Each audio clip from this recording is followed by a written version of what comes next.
some kind of a witty cold open or something. This is witty, you know. What I was talking about, you taking the opening. Sure. So, what's up, guys? Welcome in. Today, we're doing our most carried in the month of October. If you're watching this, you're probably like, guys, you just dropped most carried in September. Well, that one was late. How arrogant of us to assume that they've watched that video. Well, if not, it's linked above. As always, guys, make sure you like, subscribe, ding the bell so you're notified every time we drop a new video. My name's Josh. Greg. And this is the channel where we do no-nonsense reviews about knives and other essential items that you daily carry. EDC. EDC. Okay. So, we always go what? Small to large? Typically. You want to go first? Yeah. Although, two of mine are the same size, but we'll go with the Slippy to begin with. This is a fun one. So, if you're in the knife community, a lot of times you kind of look at what's available, what's current. But I think it's important to try and find some of the rare stuff. But this is a nice American-made Bear MGC, which is now Bear & Son. And this is a really sweet little Cutthroat by Bear MGC, but Bear & Son. And I found this, so shout out to Doom Crew Shotgun on Instagram. He watches. Yep, thank you. He actually found one. Put this guy up on Instagram, and I had to find one too. He was a pretty cool story, but he was actually in an old hardware store, and he found one on a dusty shelf, and I found one from a retailer somewhere, I forget where, and there it was. So half stop as well, but it's a Cutthroat style, and I got onto a little bit of a Cutthroat kick and wanted to have Oh, and it's got some belly there. that razor style blade. That's a great little EDC slip joint with that little bit of belly, almost a recurve. Mm-hmm. Yep. I don't think I've ever. It's unique. It's a little different how they did that. I've seen them obviously, but I don't think this is the first one I think I've ever held. Yep. It's got a nice half stop, made in America. It's got a strong little half stop. Mm-hmm. Walks and talks. They actually had the knife for so long, they sent it in the wrong box, and I was a little hot about that because I actually paid a premium for that knife. It was the only one out there. And I was like, hey, where's the box? This is not what it came in. And the person basically was kind of snippy and said, well, you know, it's a 10-year-old knife. Who knows where the original box was? It's just been sitting in the shelf in the back for so long, blah, blah, blah. I said, I guess I understand.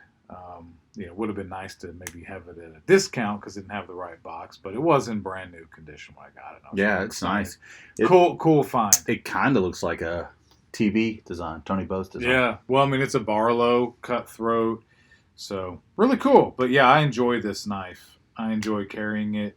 Took one heck of an edge. It was obviously. What steel is that? 1095? You know what? I think a lot of the older Bear stuff is 1095, but I believe this is 440. I think this is stainless. Nice. So, yeah. That's a cool knife. Really interesting. It is really cool. Unique. Very different. Yep. And you just been rocking that, dude? Yeah, I enjoy it. Surprised you don't have one of your nifty little leather sleeves for it. Well, I do, but I didn't bring it with me. So, yeah, it's pretty sweet. I enjoy it. Well, speaking of Tony Bose, mine is a Tony Bose design, and it is this little Swayback. You remember when you got this guy? Black micarta. Just a nifty little knife. I believe this was a Blade Show exclusive for maybe 2019. It's got his little autograph on there, which you probably can't see, but you'll see it when we roll it in. Just a nifty little knife. Really cool shape. Is that the polish or the rough micarta? Let me see. Does it have the white showing? Like the... Okay, so this is the... Your other one is micarta as well. Right. This isn't the new style. This is more of a canvas micarta. Yeah. That's cool. This isn't... This is But before, your other one's rougher. This one's more polished. Well, this is before micarta was cool, and they started marketing micarta.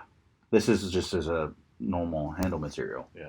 Nowadays, micarta's like cool. If it's micarta, it's all over the place. It's plastered all over the box and everything. Yeah, I get it. I think micarta's been cool for a minute. No, me too. I love it. Me too, but now it's kind of hit a trend. Yeah, that's for sure. Everybody's making micarta scales and things. No doubt. You got a half stop on that thing? Oh, of There you course. It's just a unique blade. And so, And for you guys that aren't really into, not to interrupt you, for you guys that are not really into slip joints yet, one of the nice things about higher quality slip joints about having a half stop is that because you have to kind of force it against the spring on the back, if you don't have a half stop, you run the risk of closing down your finger with that snap all the way from out here and kind of snapping it over. But it stops your momentum and creates a safer close for a half stop. Yeah. Yeah. And it's also kind of a nice nifty touch. It's also a nifty shape for certain tasks to be able to open a half. I've used a half stop for little things here. I guess that would make sense. Especially with this blade shape, with it being a Wharncliffe. Yep. I'll hold it like this and use it the tip really fine. Makes sense. Clean out fingernails or whatever, but guys, you should get a slip joint knife and even try and find some of the older stuff, which is really fun. It's funny you bring that up, and not to dive down into it. We did a while back. We did a video called "Revenge of the Slip Joints," which I'll link it above. And we kind of talked about how slip joints are kind of making a comeback, but I feel like there's people out there who like to just bust on traditional knives and slip joints in general. And like, that's not for me. I don't like that. That's an old man's knife. James Bond. It's classy to carry a slip joint. Yeah. To be able to pull a knife like this out and use it's just a nice touch of class. And well, you can rock some subtlety there, and you're not trying to prove anything. Like the guy I saw in Academy Sports today with a 4 or 5 inch fixed blade hanging off his belt. And you know what was interesting? We always advocate don't be silly. There's no reason to do that. And this is also in the Nashville area. Right. So it's not like a rural area. Right. And it's cool. I mean, I enjoy the knife. There's a place for wearing a fixed blade out in the open. But he was so paranoid walking around. He was trying to make eye contact with everybody. Are people looking at me? You could tell. It was plainly obvious. It's kind of like, wearing your firearm outside of your clothes. I mean, if you have to do that in some scenario, that's fine. But that's only in a have-to situation. You should just keep that stuff to yourself. Don't become a target. Don't become weird. So that's my Slippy. Well, and then for my EDC, I was really excited to find this. So, I remember you talking about this. Yeah. So my in-laws are going on the Great Loop, which is basically half the United States in their yacht, whatever. And big boat. They, one of their legs of the journey, I went and picked them up. And so this was in a little tactical store. They had some really cool knives. Interesting. Yeah. And out in the middle of nowhere in Kentucky. And this is an Mcusta. Do you remember? No, I don't remember. This is an Mcusta made in Japan. And this is really cool because... Is that VG10? Yeah, it's VG10 core with a Damascus outside for the appearance. I really like the blade shape there. I like the scales. Scales are epic. This burl wood. It has flamed hardware, which is an Mcusta tradition. And it's a great knife. I really enjoyed that when I saw it. Man, that pocket clip is cool. Yes. That's one thing about Mcusta that I really like is they just really make a great detailed knife. Yeah, they think about every part. Like it's not any kind of crazy steel or anything for the most part, but it truly is a beauty to behold and to carry one. I want to talk about a conversation piece knife, especially if you get around other knife guys. Pulling out an Mcusta really kind of turns some heads. Yeah. And they really harken back to that samurai vibe. It's almost like a spear point there. Yeah, it's got like that false edge on the top. Really, really sweet. Kind of like almost like a bayonet. But it's it's a great knife. It came really sharp from the factory. That's one of the things. Her execution's great. The blade centering is great. The quality and the polish of the wood is good. It's an Mcusta. Yeah. Great knife. Great EDC. I've enjoyed carrying it. Well, my kind of EDC is not one that I would typically carry, but I found myself carrying it a lot in the month of October, I guess because I don't rotate it a lot, and that is my Heretic Medusa. And I remember when I ordered it, we were actually on like FaceTime with your brother Chip, smoking cigars. I'm scrolling eBay and ran across it. I believe they only made 150 of these. It's carbon fiber with flame titanium pocket clip as well. Back spacer, what is that? Lock bar No, it's not a frame lock bar. Why can't I think of it? Yeah. Elmax, and this is number 55. And it's a little Tonto, but it's like almost like a belly Tonto. Like it's a really wide. Oh, yeah, that's true, because it does have the grind going to the top. Yeah. It's just very EDC-able blade shape. Yep. Especially for a Tonto. It's a very EDC-able Tonto. And, yeah. Love the pocket clip. I just really like It's very smooth. Yeah, the ball bearing. I feel like I stole that knife. The guy did. It was ridiculous. It's amazing what people will let knives go for. And, sometimes I wonder if they get a knife like this is made of carbon fiber, if it just feels cheap to them. Maybe. Because it's so lightweight, plasticky feeling, but it does not lend itself to look that way. And if you know what you're dealing with, this is a grail without a doubt. And I like how the pocket clip is not riding on the inserts. Oh, and I love those pocket clips, that style.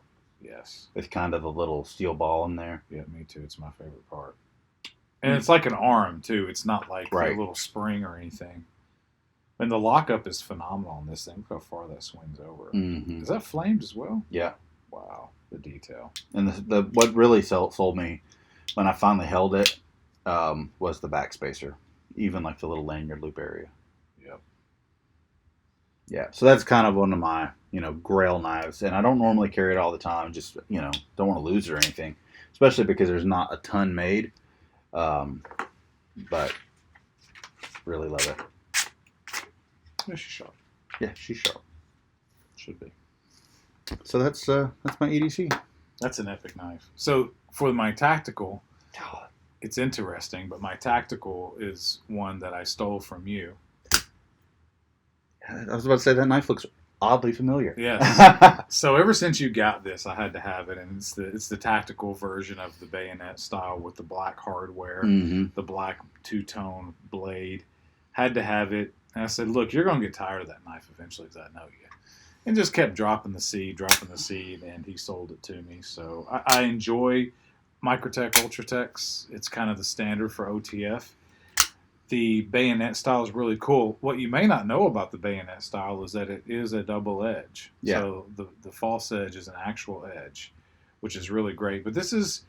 You could EDC it, but it's so fine. It really is more of a singular purpose. That's why I think tactical when I carry it. Lightweight tactical. Well, what's crazy is that one's more EDCable than your normal dagger because you do have that little bayonet area where you could put a thumb if you needed to. Could.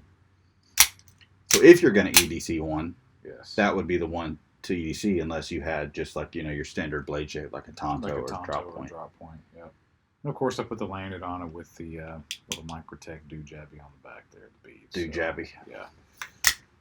But I dig it. Well, last but certainly not least, my tactical is my Emerson Kwaiken that's blacked out. It bites me all the time. Custom scales from Shutter Doug on Instagram, who does great work. They are, I don't know if you can kind of capture it, but they're real subtle. They are like a maroon. It's like that Merlot style. Yeah, it's like popular. A Merlot on black. Emerson bead. That's another watch out. If you can find a Merlot and black hardware knife of any brand or any kind, that's the knife. And it just flies out. And when you wave it, it almost always wants to bite me because that tip is so fine. But that's why it makes for such a great singular purpose tactical knife. Yeah, because it almost does a back cut, right? Oh, we really got some Japanese blades on the table today, huh? That's true. But you've got to know your system, and that's part of carrying it consistently. Is knowing what your system is. Because there's a draw on this that is rather particular. That's a big knife. It's comfortable. Yes, it is. Shutter Doug does such a good job. He does do a good job. Look at the finish on that. I love how subtle it is. With the black hardware. It's hard to even see in this particular light in the studio, but yeah. That's why I love it. Yep. I love the subtleties. Me too. But, guys... We want to know what you carried the most in October. What was it? Hey, if it was the same old, let us know. Something new, let us know. Did you get a new knife that you love that you've been carrying a lot? Let us know. Yep. Do you have a daily philosophy? Share that as well. It'd be interesting to see what other people's philosophies are. Yeah. Especially because we're weirdos. We have strange philosophy. Well, yeah, it's a 3-blade philosophy at our best, right? We have a slip joint, an EDC, and a tactical. We don't always go with 3, but when we have the opportunity to go with 3, we do. So, yeah, that's fine. Yeah. But guys, thanks for watching. Thank you. Make sure if you haven't, click the subscribe button, thumbs up, and comment down below. Yeah. And we'll see you on the next one. Stay sharp. Stay sharp.